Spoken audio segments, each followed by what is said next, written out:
Chapter 20: A New Aristocracy. Revolution is as old as history itself.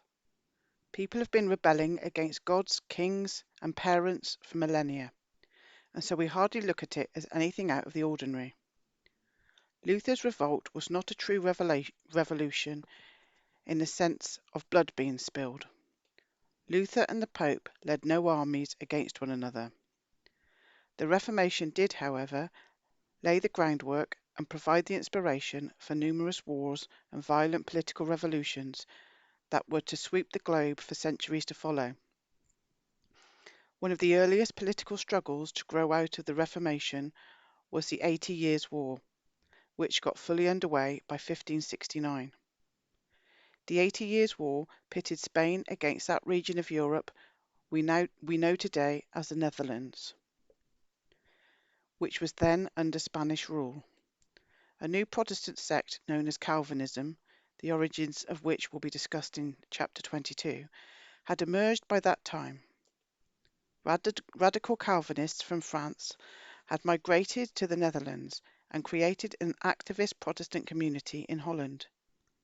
This naturally caused friction between the devout Catholic rulers of Spain and the emerging Protestant minority of Holland.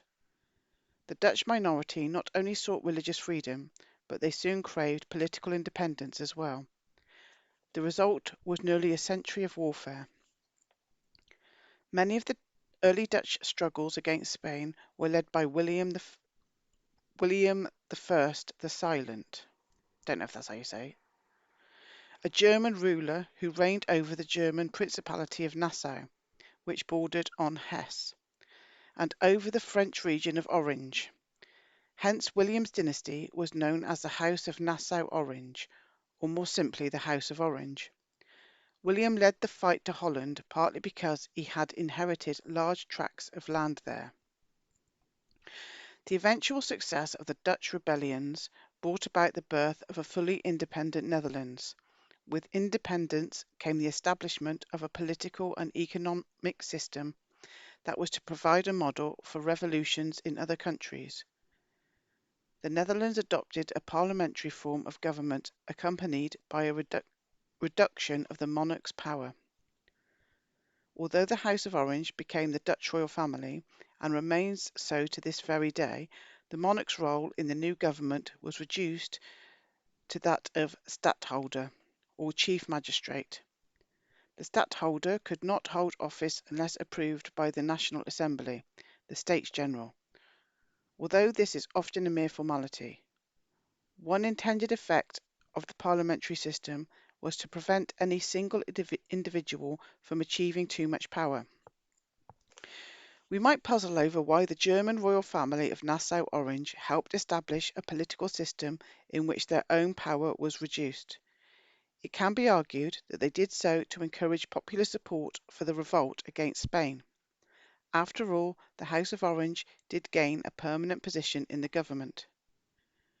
This does not fully solve the riddle, because as we shall see, other German royal families led coups and revolutions in which nearly identical political systems were erected, and few of those dynasties were acting entirely from noble impulses.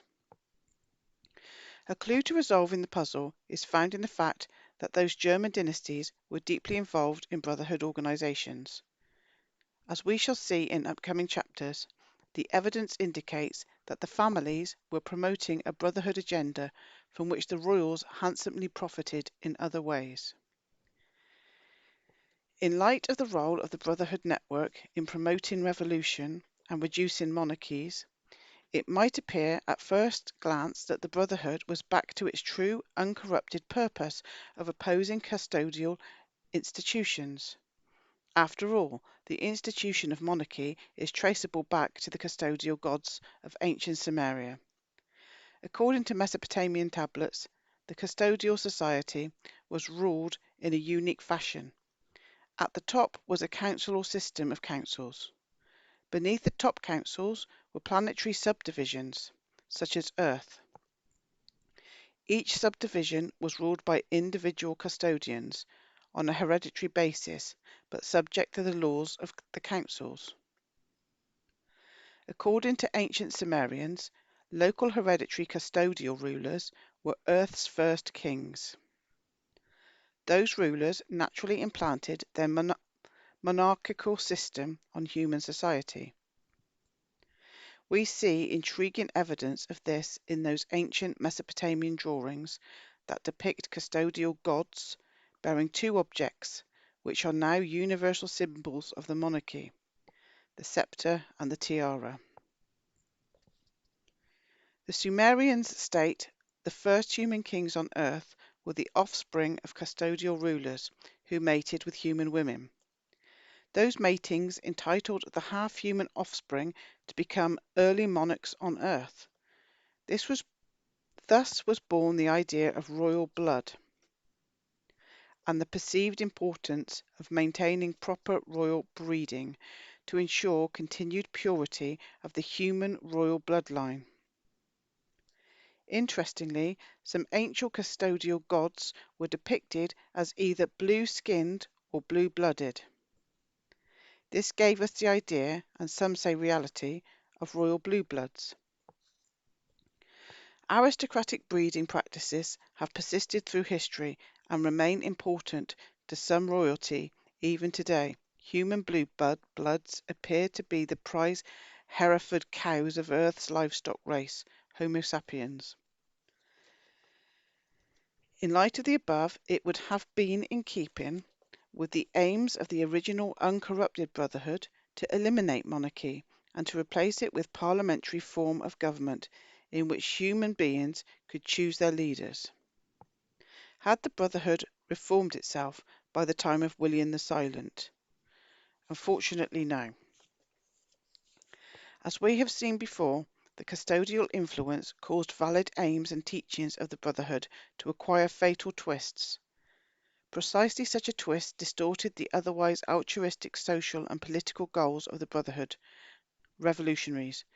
The newly weakened monarchies and parliamentary governments allowed for greater power to be assumed by a new institution being installed by the revolutionaries, a new banking and monetary system.